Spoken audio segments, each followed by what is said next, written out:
1600-800 টাকা আমাদের ইনকাম হয়, সেখান থেকে 400 টাকা 500 টাকা 300 টাকা মালিককে ভাড়া পরিশোধ করে বউ বাচ্চার জন্য ভালো কিছু নিয়ে যেতে পারি না। সেক্ষেত্রে আবার আইন প্রয়োগকারী সংস্থা যেভাবে আইন প্রয়োগ করেছে, আপনি যদি সে আইন প্রয়োগ করেন মৌলভীবাজার, তাহলে মৌলভীবাজার 10% গাড়িও চলবে না। নিজেরা জানি আমরা কতটুকু অপরাধ করতেছি। আমাদের গাড়ির কাগজ নেই, আমাদের গাড়ির কাগজ থাকলে কাগজের রেনুটেশন শেষ হয়ে গেছে, আমাদের লাইসেন্স নেই। সেই দিকটা আপনি ক্লিয়ারলি ওভাররুল করে আপনি আমাদেরকে সহযোগিতা করে যাচ্ছেন। তারপরও ওই অসহায় শ্রমিকদের পক্ষ থেকে আপনার কাছে অনুরোধ থাকবে, যতটুকু আপনার পক্ষ থেকে, আপনার মানবিক গুণাবলীর পক্ষ থেকে তাদেরকে সহযোগিতা করা যায়, মামলার বিষয়টি সেটা আপনি বিবেচনা আপনি করবেন।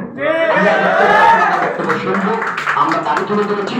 এখানে যিনি আমাদের নবনির্বাচিত সাধারণ সম্পাদক সাহেব হয়েছে, উনি অত্যন্ত সহ্য এবং ভালো মানুষ। আমি সবাইকে বলবো, আমরা একজন যোগ্য সাধারণ সম্পাদক পেয়েছি, ওনার দায়িত্বে আমরা 359কে আরো ঐক্যবদ্ধ করে নিয়ে যাব। এবং আজকে আমার বক্তব্য শেষ পর্যায়ে আমি মৌলভীবাজার মডেল থানা, মৌলভীবাজার প্রশাসনকে আমি কৃতজ্ঞতার সহিত ধন্যবাদ জানাতে চাই। আমাদের 4টি গাড়ি চুরি হয়েছিল বংশধর থেকে, পুলিশ তার দায়িত্ব দিয়ে সেই গাড়িগুলো উদ্ধার করেছে। আমরা সকল শ্রমিকের পক্ষ থেকে প্রশাসনের সর্বমহলকে আমরা কৃতজ্ঞতার সহিত ধন্যবাদ জানাতে চাই। আরেকটি বিষয় আপনারা নিশ্চয়ই অবগত হয়েছেন, সংসদ নগর রোডে একটি